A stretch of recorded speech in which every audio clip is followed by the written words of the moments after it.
Hello everybody and welcome back to Let's Play Suzerain. Sorry it has been like a month since the last part. I've just been kind of busy, so I haven't really had the time to sit down and record so much through November, and then the past couple days was trying to resolve some technical issues that ended up just being because OBS had I guess updated the certificate used for game capture to be able to hook into games, and so some games the hook doesn't work, gets rejected, whatever, and so you just get a black screen. This is more so going to be an issue with multiplayer games, and well, that just happened to be one of the things that I had set it to record most recently, and that game was getting a black screen, so I wasn't sure if there was something going on with OBS 31.0.0, but as it turns out, it's just an issue with game capture on certain games until those games update their anti-cheat software to actually recognize the new OBS game capture hook certificate. But yeah, so I ended up spending a couple days trying to troubleshoot that because I wasn't quite sure what the hell was going on, but it ended up in many ways just kind of being a non-issue, at least as far as this series is concerned, but I didn't know that at the time. But let me get my timer started and let's hop back into this, and hopefully we'll have less of these long periods between parts going forward. Let's see. So, city information.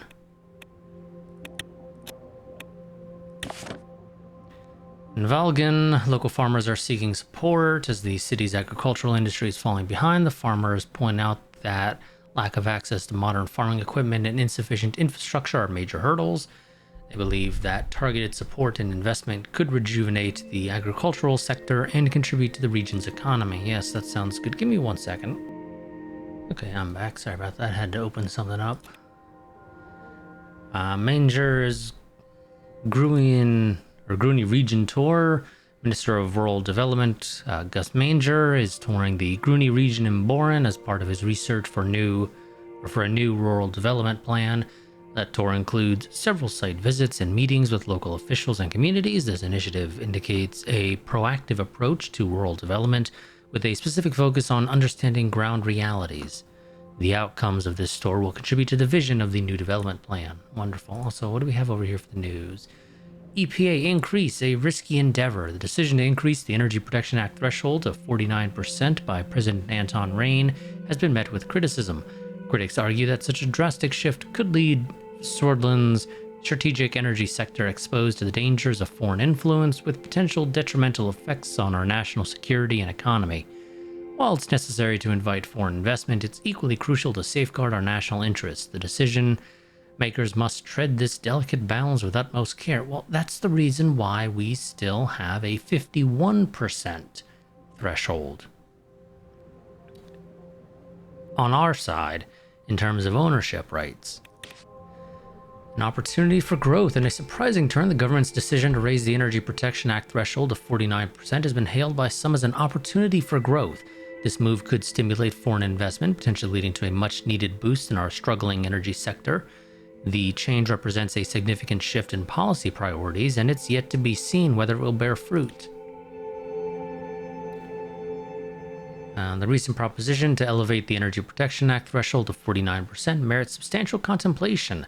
This potential change doesn't just shift a number, it opens doors for Sordland's economy, paving the way for global collaboration and potential prosperity. While detractors may protest, the economic data suggests that a higher foreign ownership limit can drive economic growth, innovation, and healthy competition, vital for the robust functioning of a free market economy. See, untapped coal reserves in Lauren. Okay, that's an interesting thing for us.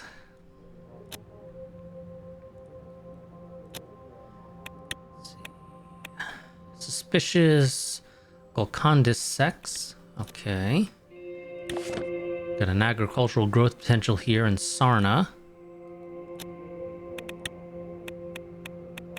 I assume it's, again, the suspicious sex thing. Discovery of new Izam ruins. Remnants of former Black Battalion members have been discovered near the site of the Izam incident. The deceased have been identified as Swordish armed forces officers who were pardoned by President Sol's government and were deployed in border security at the time. Investigations are ongoing to determine the cause and circumstances of their deaths.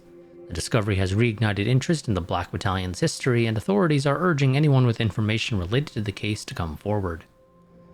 Interesting. Okay, budget allocation for the government of Sordland. The preparations for the government budget were finished. Most of the cabinet gathered in the White Room for the important occasion. Nearly half a year had passed since my inauguration. The cabinet looked overworked.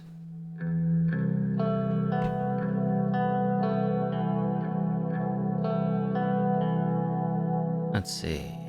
Welcome, everybody. Great to see you. Hello, Mr. President. Sadly, Peter Vectern, Gus Manger, and David Whiskey won't be attending this meeting. They are working on the upcoming trade agreements with Wayland and Agnolia. May the Lord be with them. Ciara gave a barely disguised eye roll. Did you just roll your eyes at me, young lady? If I did, it's because religion has no place at a government budget meeting. I was merely expressing my wishes for a successful trade deal. Freedom of expression must be protected at all costs, must it not, Miss Morgana? Or Morgana? I keep wanting to say Morgana because I don't know why. I really want to insert an extra A for some reason. Actually, in this case, I agree with Miss Walda. Ciara flashed her an appreciative smile. According to Sordland's laws regarding the separation of church and state, she broke off as she noticed that Simon, Lucien, and Esoph were looking at the three female ministers in stony silence. Ladies, let's leave the extraneous chit-chat for afternoon tea.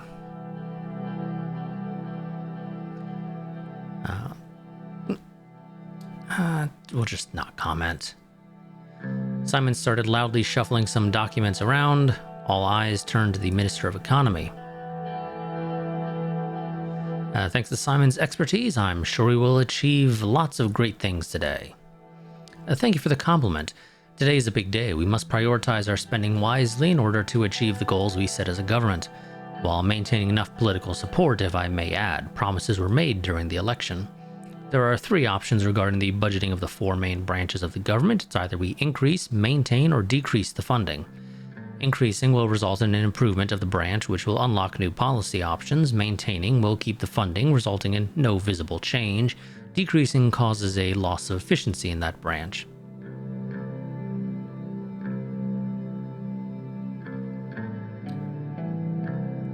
The problem isn't the amount of money spent, it's how efficiently we spend it. It's true that many of our policies could be far better implemented. Our welfare systems are full of issues that need to be addressed, for instance. We have to be careful as to what we fund so we have resources remaining for another investment project.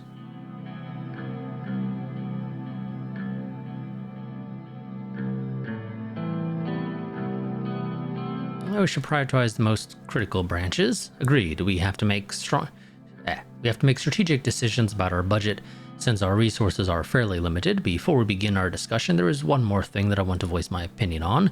As we manage the government budget, we can... As we manage the government budget, we can go into debt to invest in different branches. That doesn't... What? That doesn't sound right. I think that needs a once-over for grammar. However, under these circumstances, it would worsen the economic crisis if we push it too far. It's difficult for us to raise debt with the current unhealthy economy, but we can increase the amount of debt we can take as the economy improves.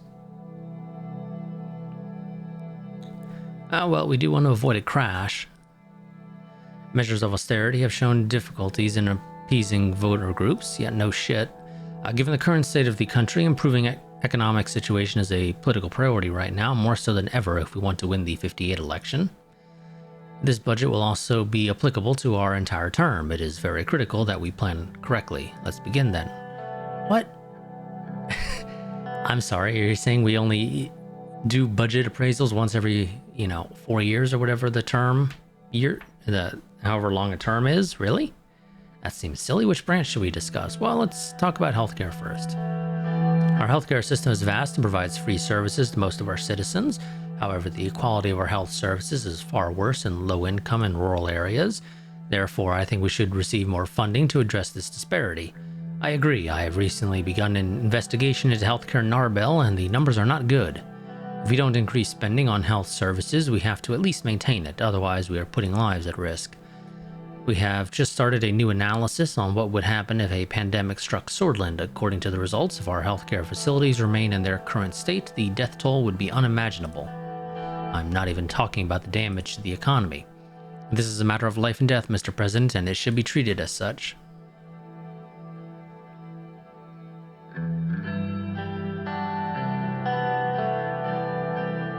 That is indeed worrying. We should try to fix whatever we can as the government. Let's discuss law enforcement.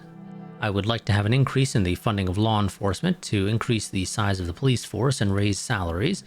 We have so many internal threats to tackle, and I'm already stretching my units far too thin with the limited resources allocated to me. Nia cleared her throat. Law enforcement is certainly a high priority, however I feel tackling internal corruption is of far higher importance than increasing our police presence. Directing the funds to my department would solve the problem at its root. If corruption is still rampant, all the police in the world won't help us. We need a specialized anti-corruption police unit, which we could create if funds were directed to me. I agree with Ms. Morgana. We should not reward a structure that is responsible for an ever-increasing number of human rights violations. Additionally, corruption is the reason of our government inefficiencies. It needs to be tackled. The police are there to serve and protect the people of Sordland, Miss Walda, and that is exactly what we were doing. More funding will allow us to take care of our police forces. It is quite a simple choice given the current status of the country.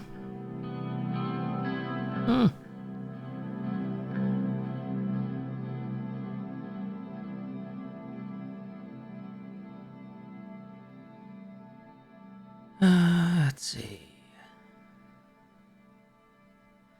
I agree with Ciara. What would people think of us if we fund the police after all that happened? Let's hear the opinions on the military.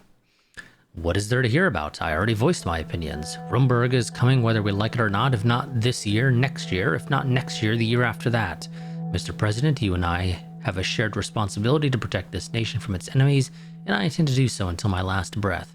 I will say this with certainty. If Rumburg doesn't make a move against Sordland in 2 or 3 years, my name is not Aesop Lancia. Aesop was beginning to lose control of the volume of his voice. There can be no argument against increasing the budget for our army when there is an enemy at our doorstep waiting for us to make one wrong move. Anyone who thinks otherwise is a fool. Mr. Lancia. Right. Pardon my theatrics, sir, but this is a serious matter. The future of our country is up to you, Mr. President. Well, here's an argument. The armed forces does nothing but eat away financial resources destined for our people while stoking fears of an upcoming war. The issues with Rumburg can be solved diplomatically. What kind of message are we sending to them and the whole world if we suddenly start ramping up our military budget? That we are ready to defend our nation, Miss Walda. Exactly.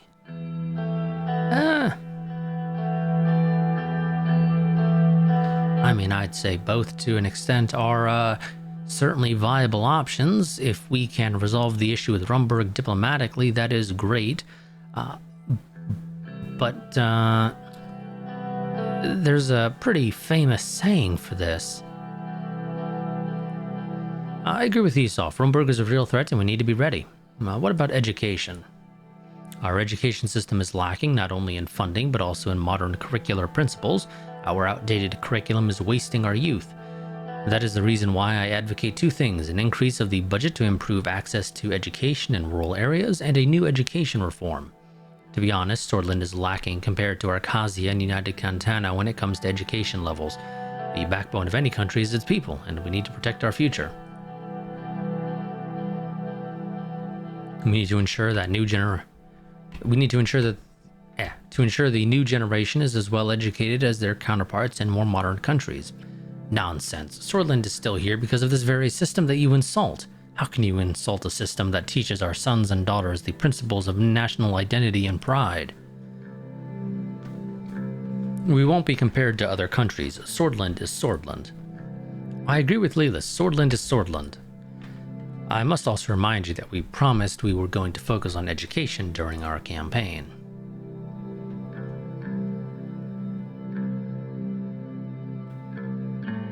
No, I agree with Ciara. It is high time we invest in education and enact reforms.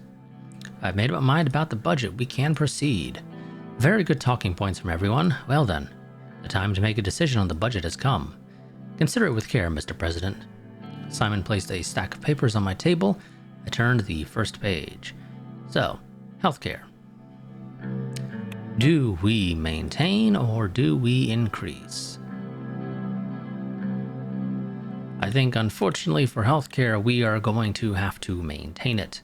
We don't exactly have the budget. Law and order, I am inclined to increase, given the opportunity. But we also don't have a lot of spare budget as things currently stand. Education we will be increasing because that is one of our campaign promises. I would also absolutely love to increase military as well.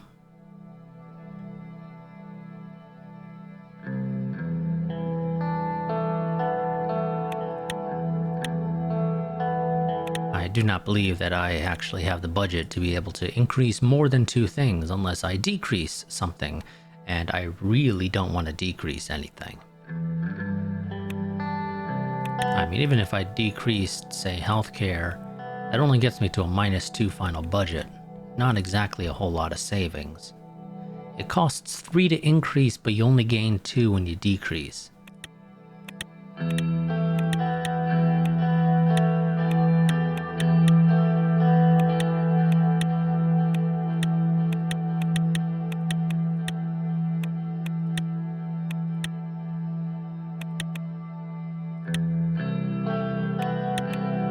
I think we will increase education in the military. Law and order will unfortunately stay the same, as well as healthcare. Maybe we can do more for that down the road.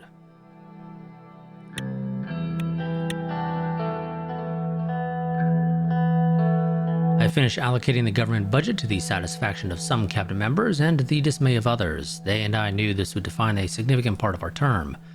We have a deficit on our hands. We will need to resort to debt to finance future investments. This situation can have adverse effects if we don't strike a balance. Agreed. Well then, let's start with law enforcement. Leela's turned forward and put her hand on her chin. Nia was looking down at the floor. I suppose we'll have to make do with what we have. This is not the best situation for us. I'm not sure we'll be able to do if the budget doesn't change. Any statements on the matter, sir?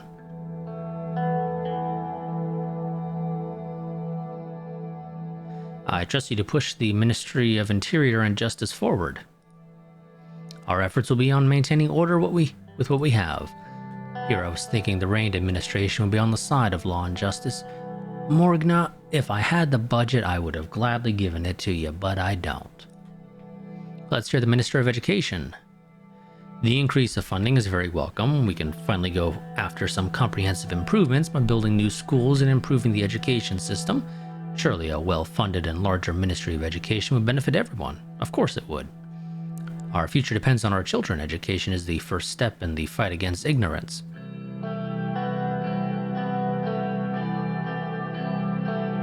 Education is our future, and it will not be sidelined. Our focus on it is clear.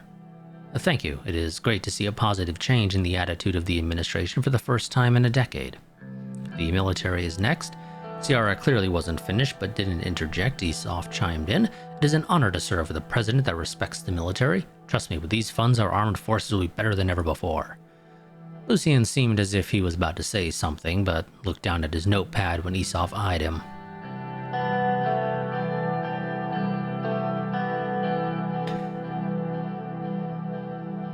Let's see. With your talent and experience, you will overcome the issues our military faces. With the support you have provided, I will protect this country from any threat. Esof leaned back in his chair. Let's hear from Mr. Benawal. I can't say that maintaining the funding is negative, but I don't think our services will perform any better. Welfare must remain a priority for our term. There is no other way around it.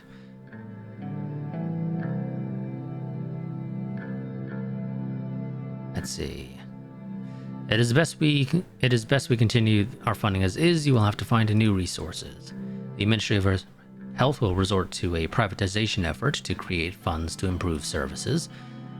That covers all branches. Each minister will approach you with their respective policy requests and expectations over the next year. Thank you for your time and participation in this significant moment. The meeting is concluded. Regardless of what happened, I wouldn't be here without you. Don't forget that we are a team. The ministers bid their farewells, some excitedly, others dejectedly. The cabinet slowly dispersed out of the White Room. The budget for our term was concluded.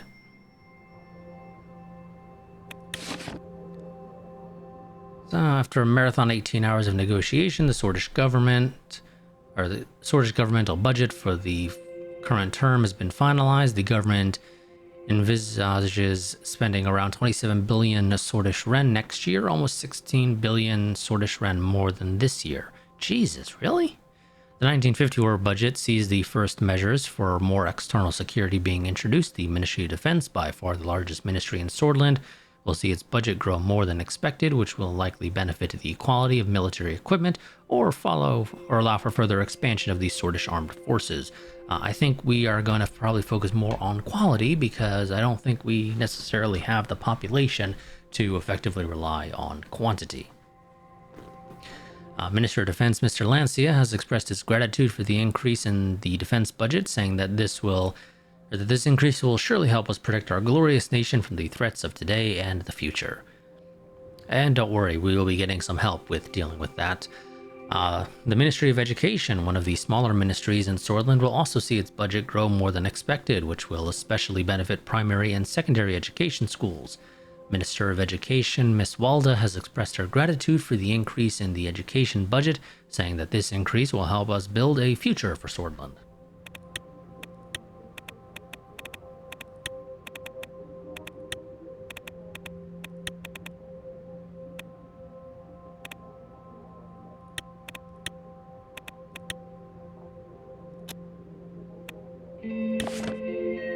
Lucien Galda reported that so far they've been able to get in total 87 signatures behind the proposal.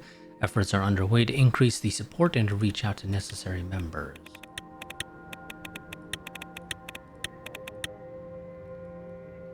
Okay, continue. This will take us to turn 4, I believe, which is technically in chapter 2.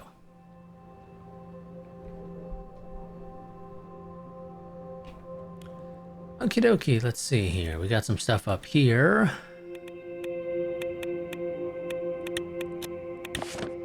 The General Staff has performed an analysis on our borders to assess our military defense capabilities against a potential Roomberg attack. The results show that our military equipment is outdated and needs replacement as soon as possible. The continuation of the worrying report shows that in the event of an attack, our border would be broken through easily, leaving the primary regions of Sordland exposed. Well, that's not something we want.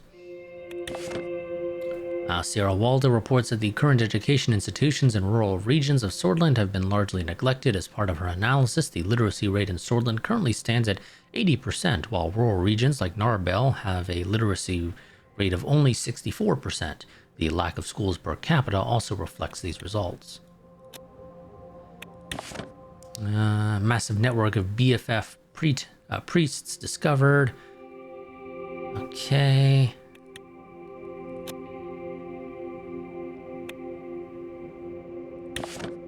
The Central Bank of Sordland issued a damning warning regarding the extensive government budget deficit that has occurred in the first year of the administration. The potential consequences of irresponsible economic management were highlighted. Edith Agnock relayed that a large deficit could have dire consequences on the strength of the currency and could hamper the potential of the still-to-recover economy. Yeah, it will. But the hope is that will be a somewhat temporary thing. Benfield Regional Airport overcrowded. Okie dokie. Looks like we got some stuff out on the regional map. What do we got here? Unidentified object spotted close to the Quinali border. Oh, down here, okay. Security agencies in Morella have reported sighting an unidentified object close to the Quinali border. The object was flying at high altitude and at very high speeds. Currently, there is no clarity on what the object could be or its potential implications. Some intelligence officers indicated that the sighting could be a potential CSP low-orbit satellite. The Morellian authorities are working with their Quinali counterparts to investigate the matter further. That doesn't sound great. What do we got up here? Agnolia has started a new oil drilling operation very close to the disputed territory of Heligeland. The tensions increased when the situation turned into a standoff between Vogslandian and Agnolian warships. It took several hours for the gridlock to be resolved, and the situation was de-escalated for now. Yeah, that doesn't sound great. Let's see, news: an unusual encounter. Former President Sol's open hospitality. In an unexpected encounter, local fishers were invited for tea by none other than the former President Tarkin Sol himself. This seemingly ordinary exchange revealed a side of Sol seldom seen in public life. His humble and warm hospitality, even after his tenure, shines a light on the strong community spirit within Duru Island. The incident underscores how Sol remains a figure of interest in the public eye, influencing society beyond the confines of politics. 54-55 season ends. FC Gelsword claims league title again. Good for them. United Contana's Congress addresses State of the Union, revolutionary expansion. I'm not going to read this full one. Feel free to pause if you want to read it. Arcasia fires the M4 ICBM. Wonder if that might have been what they saw. Probably not, but maybe. Dwight Walker has announced the first successful Arcasian intercontinental ballistic missile test, which was conducted at a military test site at the Noam Atoll in the middle of the Oceania. The fired missile, codenamed Missile 4, flew several thousands of kilometers towards the direction of United Contana before crashing down at sea close to the abandoned radioactive Rostov Island. The missile test indicates that Arcasia wants to send a message to United Contana about island bases in the middle of the Oceania, while displaying that the Arcasian military technology has advanced. Will Arcasia be able to catch up to United Contana in face of the growing contentious situation between the superpowers? Okay, I guess the implication is supposed to be that United Contana has better missile tech, I guess? It's interesting, I guess. Prime Minister Alvarez of Lisbia visits Pales, offers support amid tensions with Rizia. I'm not going to read this one either. Again, feel free to pause if you wish to read it. Vogslandian forces Agnolian drill ships to retreat from Heligeland. Okay, we already kind of got this one. But let's see. Navy Chief Admiral Kurt Hexer on Tuesday said an Agnolian drilling ship was driving away from Vogsland's exclusive economic zone in the Nermlander Sea recently, asserting that such activities will be dealt with swiftly and sternly. Entered without Vogslandian Navy's prior permission. They said the illegal occupation of Heligeland does not give Agnolia the right to claim the seas. Our stance has been that if you do anything in our region, you have to notify us or take our permission. Take your permission? Do you mean get your permission? The Navy Chief said at a press conference without elaborating further. Okay, blah, blah, blah. And then just talks about how since 1950 there's been a permanent presence in the Markian Sea, mostly as an anti-piracy force, blah, blah, blah. Okay, Workers' Rights Act.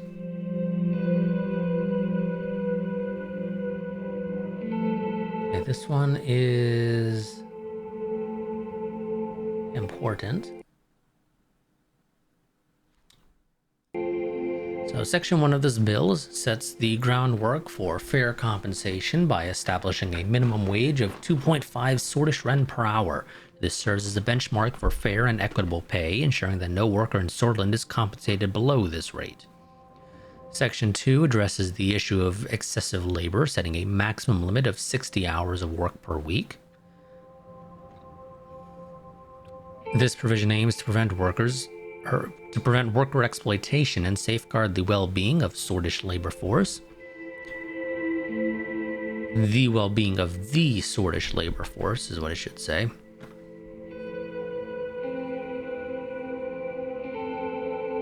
Section 3 introduces the concept of double overtime pay. This stipulates that any work performed beyond a 40-hour work week will be compensated at twice the normal hourly wage.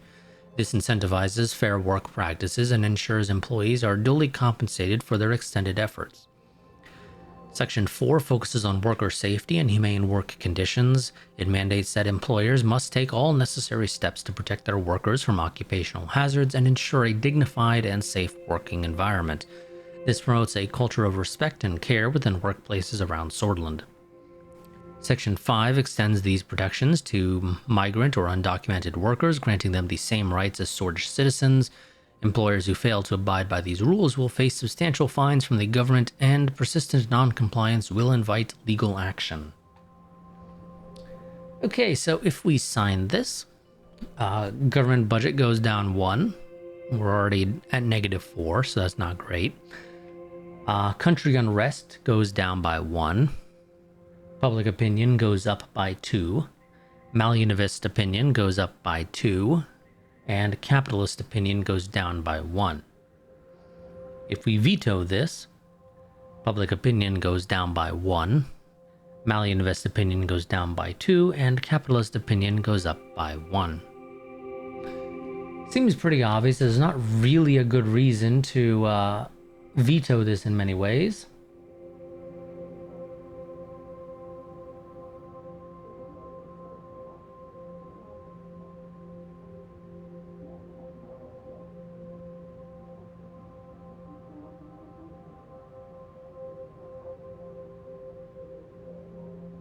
So, yeah. Not really much of a good reason to veto it, in my opinion. We'll sign it. We'll survive. Workers' rights reforms. Increased employee costs. Improved working conditions. New law on workers' rights. I'm not going to read this entirely because it just kind of summarizes the bill. Same with this one, though. Okay, Lockhaven Times seems happy about it, I guess.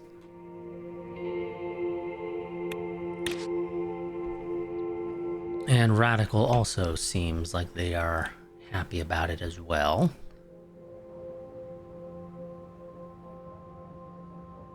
Okay, we have a budget allocation for law enforcement.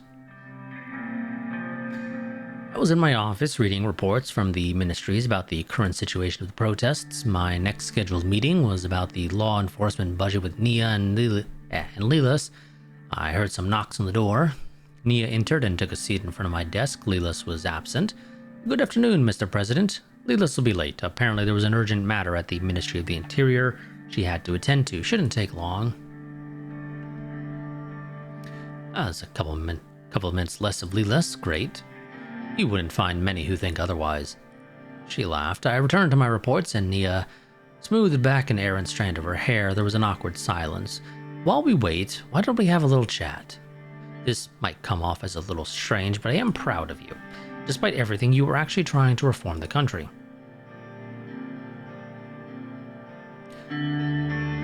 Flattery won't work on me. What do you want? It's we, Nia, not me. I couldn't do any of this by myself, so no, I am proud of you. Well, thank you. You certainly have a way with words, don't you? Words are just words. Actions are what's important. And you seem to be doing well at both so far. Pros are canceling out the cons for sure. She leaned forward. How are you really holding up, Anton? Being the president, I mean.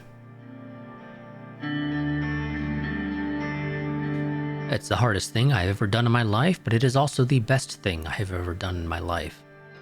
I can imagine so much responsibility and so much power at the same time. I want to assist you in the country as best I can. Unfortunately, my hands are tied with the current budget allocation we have for the law enforcement. She barely finished the sentence before we heard a knock on the door. Nia almost jumped in her chair. Leela Graff entered the room. "Mr. President, Nia, I hope that I'm not interrupting your conversation." "No, not at all. We were just discussing a few things." Nia smiled at Lelis. I am sorry for being late. There was an important matter at the Ministry. The security forces of Bergia are arbitrarily not cooperating with any department and created some minor annoyances. Unfortunately, due to my limited authority in the special zone of Bergia, I cannot control their operations. Luckily, they didn't completely botch their tasks and actually uncovered a large network of priests that are recruiting Bergians for the British Freedom Front.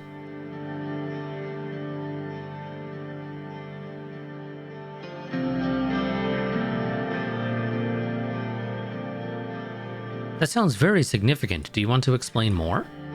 The issue was a miscommunication about an ongoing investigation inside Bergia, but as I said, it didn't affect the results in a negative way. The investigation itself, however, revealed some troubling facts. We suspect the existence of a massive network of BFF-aligned priests currently serving in Bergia. We have discovered that most of the existing Golkandist sanctuaries and communities inside Bergia are indeed working directly for the BFF. Several reports also point to a possible infiltration of the Dasnurist and Rukist, communities by these Golkandist sects. May the divine God forgive us if this is true.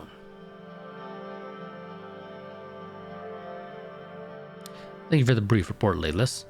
Of course, Mr. President. Lelis took the seat next to Nia as she continued talking. Well then, let's go straight in.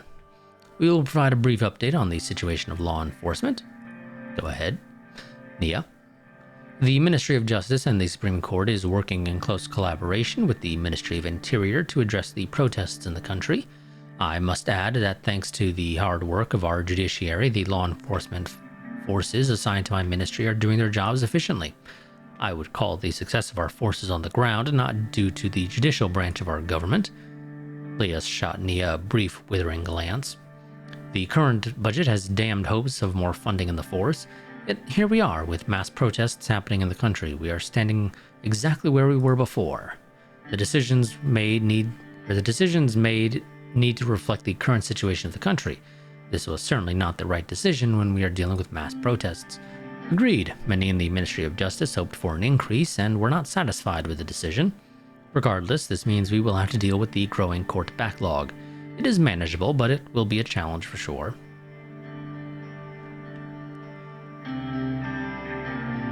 Don't worry, I'm sure you will manage. Tell that to the policemen on the ground when they are overwhelmed by the protesters. The ripples are already being felt across the country. I hope this decision is not the beginning of something bad. A brief moment of deliberation passed. Lelis and Nia got up from their seats. Well then, I must now return to the ministry. Me too. I left the room. As soon as the door closed, I could hear their muffled voices as they argued. Okay, so we get no directions on how we want them to spend their funds, basically. Our recession is growing faster. That's not great. However, growth looks like it's projected to go up, so that's good for now. Richter calls President to action. I mean, that's already some stuff that we're doing, buddy, so I don't know why you're calling me to action for stuff we're already doing, but okay.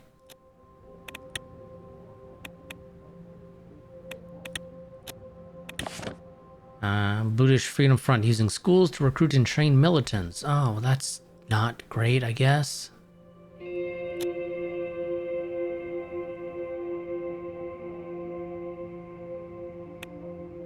Evening walk. Well, no, let's do the regional investment decision, I guess.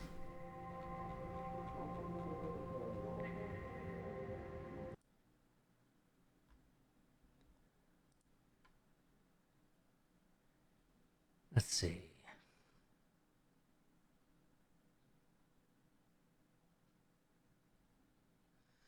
So Gus Manger and Simon Hall have prepared an extensive regional investment package to revitalize one of the top 3 economically fragile regions by boosting the municipality budgets, providing large sums of business grants, and giving cheap loans to companies with liquidity problems.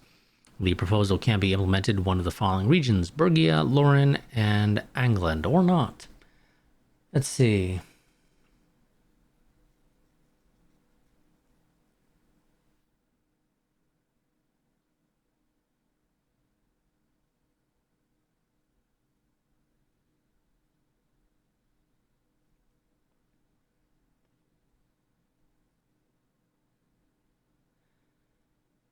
Let's see.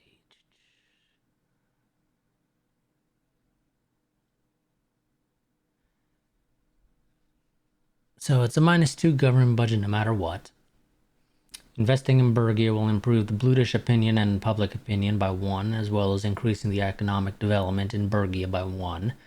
Investing in Lauren increases the economic development there by 1, and increases public opinion by 2. England increases public opinion by 1, and economic development in England by 1. So if you're prioritizing public opinion, Lauren is technically the best option.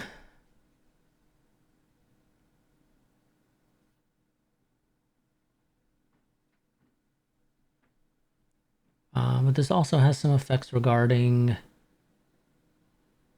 the trade negotiations. Bergia, Lauren, and England will result in us trying to sell wheat, coal, and fish respectively. And of course, Vogsland's not exactly too keen on wheat or fish, so they'd be better off if we invested in Lauren, which I'm kind of inclined to go with,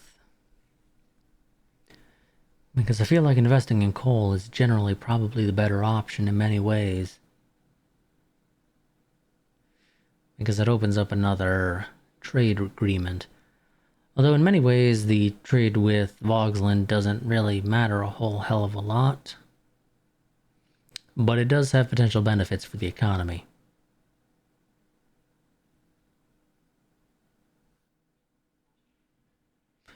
Investing in Lauren also will help with the Morna port whenever we get around to that one. That hasn't popped yet. That's later on, I believe.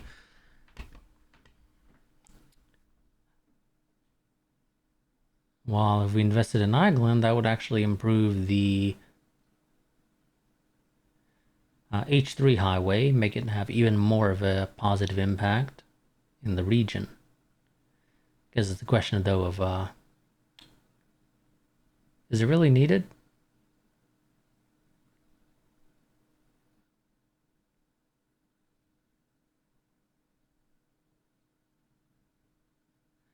So, yeah, I think we're going to go with Lauren.